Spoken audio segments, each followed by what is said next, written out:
Desinler ki evveli az cümleyi kısmış o. Tebrik edilir Hamid Rey'den. O gün olsun ki Dursun Ayağa futbol oynasın. Sen sağ ol. Buraya tut, burada desin sen. Karşısın Dursun'dan Allah mecbur O gün olsun ki 100 yaşasın. Ya ben ensi yaşamak istemiyorum. Öyle dele doktordan kalıptan nagane dondurup gelecek. Dursun yersin. Allah sana uzun ömür, sağlık versin.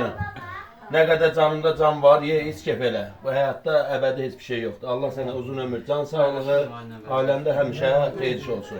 Tebrik ederim, 100 yaşasın. Ben de tebrik edirəm.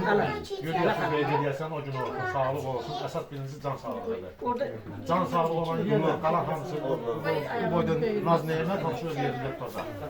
Vacib olan can sağlığıdır. Can sağlığına o gün olsun ki, 70, 80, 90, 100'ü bıraksın. Ondan sonra bizim daha ki, hamı hardasa da olur.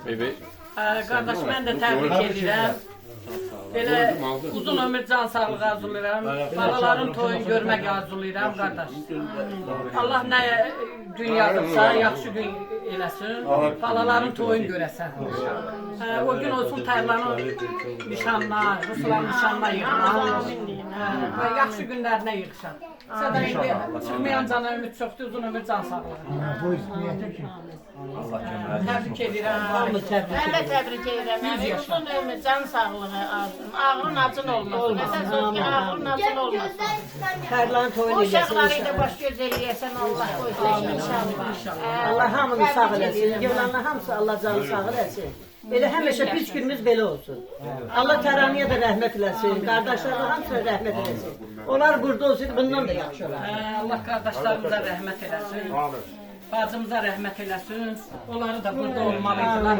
Allah'ın işidir. Allah cəmiyyətə rəhmət eləsin, yerdə qalanlara can sağlığı. Cəmalə el Allah böyüklükdən əksik eləməsin. Amin. 100 yaşam, 100 yaşam. Tebrik ederim.